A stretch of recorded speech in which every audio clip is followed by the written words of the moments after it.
10 பொருத்தமும் மிகச்சரியா இருக்கு. ரொம்ப அம்சமான ஜாதகம் பிள்ளைக்கு. இதையே பேசி முடிச்சிருங்கன்னு சொல்றார் நம்ம ஜோசியர். இப்படி அப்பாவின் குரல் காதில் விழுந்தபோது வட்ட கண்ணாடியில் தன் முகத்தை பார்த்து நெற்றியில் கிங்காரை தீட்டிக் கொண்டிருந்தாள் மகள் லட்சுமி. அப்ப எழுதி போற்ற வேண்டியதானே என்றாள் அம்மா. நல்ல நாளாக பார்த்து நம்ம லட்சுமியை வந்து அவங்க பார்த்துடட்டும், மீதி அப்புறமா பேசிக்கலாம் என்று அம்மாவிடம் சொல்லி கொண்டிருந்தார் அப்பா. சேலையை மாற்றிக்கொண்டாள் லட்சுமி. தன் கைப்பையை எடுத்துக்கொண்டு வெளியே வந்தவள், அம்மா நான் ஆஃபீஸ் போயிட்டு வரேம்மா என்றாள். ஏய், ஜாதகம் அம்சமாக பொருந்தி இருக்காம் லட்சுமி. சரி, மிலிட்ரி கேண்டீனில் சோப்பு, மால்டோவா, அப்புறம் அப்பாவுக்கு ஷேவிங் பிளேடா என்றாள். நான் சொன்னது உன் காதில் விழலையா லட்சுமி என்றாள் அம்மா. ஏம்மா, நம்ம குடும்ப நிலைமைய உன் மனசில் விழலைன்னு எனக்கு தோணுதுமா. விழுந்திருந்தா நீ எனக்கு இப்படி வரன் பாப்பியா? அப்பொழுது அப்பா எழுந்து வந்தார். ஏம்மா லட்சுமி, உனக்கு இந்த கல்யாணத்தில் இஷ்டம் இல்லையா என்று கேட்டார். என் இஷ்டம் இங்கே முக்கியம் இல்லைப்பா. முதல்ல கல்யாணம் நடத்த பணம் வேணும். நான் இங்கிருந்து போயிட்டா இந்த குடும்பம் எப்படிப்பா நடக்கும்? சரி, என்னதான் பண்ணுறது? உனக்கு இப்போவே 28 ஆச்சு லட்சுமி. லட்சுமி பதில் எதுவும் பேசாமல் ஒரு நிமிடம் மௌனமாகவே நின்றாள். சரிப்பா, டைம் ஆயிடுச்சு, நான் வரேன். லட்சுமியின் அப்பா கணபதி ஆரம்ப பள்ளி ஆசிரியராக இருந்து 2 வருடத்துக்கு முன்னால் ரிட்டையர்ட் ஆகிவிட்டார். அப்பொழுது ஆரம்பித்தது குடும்ப கஷ்டங்கள்.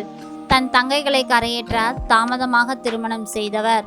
மங்களம் அவரது மனதுக்கேற்ற மனைவியாக வாய்த்தது ஒன்றுதான் இன்று வரை அவருக்கு கிடைத்தது ஒரே அதிர்ஷ்டம்.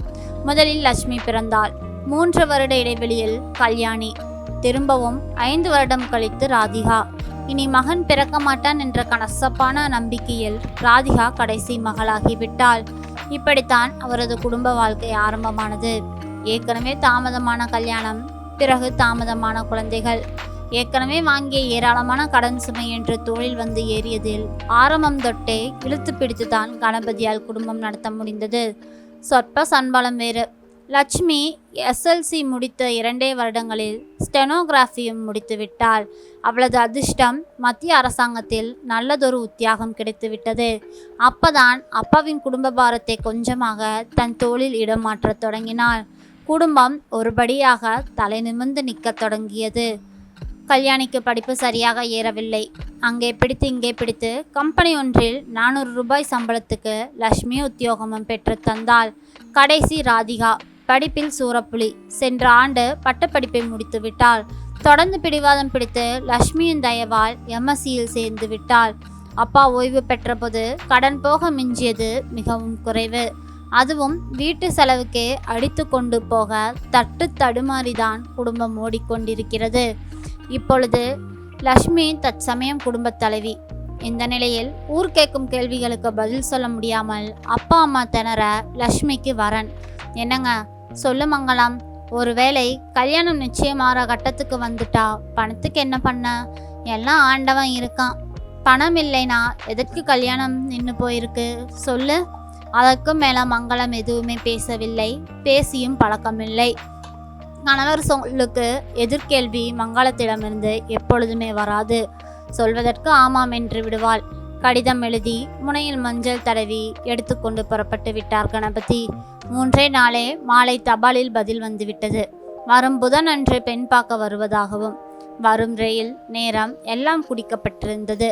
லட்சுமி வந்ததும் கடிதத்தை காட்டினார் அப்பா. லட்சுமி பதில் பேசாமல் உள்ளே போய்விட்டாள். முதலாக அவளை பெண் பார்க்க வரப்போகும் ஆண்மகன். லட்சுமிக்கு கனவுகள் எதுவுமே வரவில்லை. மாறாக கவலைகள் மட்டுமே வந்தது. தான் திருமணம் செய்து போய்விட்டால் அப்பா அம்மாவின் நிலை, தம்பி தங்கைகளின் நிலைமை என்று. என்னம்மா? அப்பா நாளைக்கு சொன்னபடி செய்ய முடியலைனா தலை குனிறது அப்பா தான். ஏம்மா இப்போ இதெல்லாம் அவசியமா? தொண்டையை சொருமிக்கொண்டு உள்ளே நுழைந்தார் அப்பா. அம்மா சட்டென எழுந்து நின்றாள். நானும் உங்கள் விவாதத்தில் கலந்துக்கலாமா? அப்பா, தந்தி கொடுத்து அந்த பாட்டியை தடுத்து நிறுத்துங்க. எதுக்கம்மா? நமக்கு இப்போ வசதி இல்லைப்பா. சரி, வசதி எப்போ தான் வரும் என்று அப்பா கேட்டார். அப்படின்னு இல்லைப்பா, ஒரு அளவுக்காவது. சரி, அதெல்லாம் வேணாம், வரும்போது பார்த்துக்கலாம்ப்பா என்றாள் லட்சுமி. அது வரும்போது இன்னொன்று போயிட்டா அப்புறமா உன் கல்யாணம் நடக்கவே நடக்காது லட்சுமி. என்னது? உன் வயசு இப்போவே 28. இதுவே அதிகம். ஊர்க்காரன் வாய்க்கு உன்னை பெற்றவங்க தீனியாக இருக்கிறது உனக்கு புரியலையா லட்சுமி? ஏம்மா, வாய்க்கு தீனி போடுறவன் உங்கள் வயிற்றுக்கு நாளைக்கு தீனி போட முடியுமா சொல்லுங்க? அப்படி போட முடியும்னா நான் வேணா இந்த கல்யாணத்தை முன்னாடி நின்று நடத்திட்டு நான் போயிடுறேன். 4 பேர் 4 விதமாக பேசினா தான் அது உலகம். அதை பற்றியெல்லாம் நம்ம கவலைப்பட்டா நம்ம வாழ முடியுமா? முடியும், வாழத்தான் வேணும். ஒருவேளை கஞ்சி குடிச்சு குடும்பம் நடத்துவோம். உன் கல்யாணம் கண்டிப்பாக நடக்கும். அப்பா, கொஞ்சம் ப்ராக்டிக்கலாக பேசுங்க. எனக்கு தெரியும் லக்ஷ்மி, அப்புறம்லாம் உன்னோட இஷ்டம். சரையலென வெளியேறி விட்டார் அப்பா. அம்மா அதற்கு பதில் எதுவும் பேசாமல் சமையல் அறைக்குள் நுழைந்து விட படுக்கையில் வந்து விழுந்தாள் லக்ஷ்மி. ஆரம்பம் தொட்டே அப்பாவின் கஷ்டங்களை பார்த்து வளர்ந்தவள் தான் லக்ஷ்மி. என்றாவது ஒரு நாள் அவர் நன்றாக இருக்கணும் என்று நினைப்பவள். தான் எடுத்தது முடிவுதான். ஆனால் அப்பாவின் குணத்துக்கு லட்சுமி முன்னின்று எதுவும் செய்ய மாட்டாள். திரும்பி படுத்து கொண்டாள். அக்கா, ராதிகா தான் சட்டென எழுந்தாள். என்ன ராதிகா? நான் எம்எஸ்சி படிப்பை பாதியில் நிறுத்திட்டு ஏதாவது வேலைக்கு முயற்சிக்கட்டுமா? ஏமா, உனக்கு விடுதலை தரணும்னா யாராவது ஒருத்தர் அந்த பொறுப்பை ஏற்றுக்க வேண்டாமா? ராது, என்ன பேசுகிற? அக்கா, ஆசைகள் இங்கே அதிகம்தான். ஆனால் அது நிறைவேற யாராவது ஒருத்தர் முயற்சி எடுக்கணும். இங்கே தேவைகள் நிறைய இருக்குது. எங்கள் கல்லூரியில் ஒரு டெமான்ஸ்ட்ரேட்டர் போஸ்ட் காலியாக இருக்குது. நான் முயற்சி செய்யட்டுமா? இதுக்கு எனக்கு பதில் தெரியல ராதிகா. புதன் விடிந்து விட்டது. ராக்ஃபோர்ட் எக்ஸ்பிரஸில் அவர்கள் வருவதால் அதிகாலையை குளித்து முடித்து அம்மா தன் சமையல் வேலையை துவங்கிவிட்டாள். என்னங்க, ரயில் இறங்கி நேராக இங்கே தானே வருவாங்க? ஆமாம் மங்களம், எல்லாம் முன்னாடியே தயார் பண்ணிடு. சரியா? அவங்க வந்ததையும் நமக்கு எந்த வேலையும் இருக்கக்கூடாது. பேசணும் அவங்கக்கிட்ட. மெட்ராஸ் உறவுக்காரங்க யாரும் அவங்களுக்கு இங்கே இல்லை. சரிங்க. சமையலா டிஃபனா? நீ சமையலவே ஆரம்பிச்சிரு. டிஃபன் கேட்டால் அப்போ செஞ்சுக்கலாம். நான் புறப்படுறேன். அப்பா போய்விட்டார். லக்ஷ்மியிடம் லேசான படபடப்பு இருந்தது. இதுதான் முதல் அனுபவம். அக்கா, என்னோட பச்சை புடவையை கட்டிக்கோ, உனக்கு அது அழகாக இருக்கும். கல்யாணி பின்னல் லூஸாக இருந்தால் பொலிவாக இருக்கும் என்று இருவரும் சொல்லி கொண்டிருந்தார்கள். தங்கைகளின் விருப்பத்துக்கு மதிப்பு கொடுத்து அவர்களின் விருப்பத்துக்கேற்பவே பச்சை பட்டு புடவையை கட்டிவிட்டால் கூந்தல் லேசாக இருந்தாள். சரியாக 7க்கெல்லாம் வீட்டு வாசலில் டாக்ஸி வந்து நின்றது. ராதிகா ஓடி வந்தாள். வாங்கோ வாங்கோ, அப்பா அழைக்க முதலில் ஒரு வயதான பெண்மணி, தொடர்ந்து லக்ஷ்மி சைஸில் ஒரு இளம்பெண், ஒரு குழந்தை, கடைசியாக அவன்.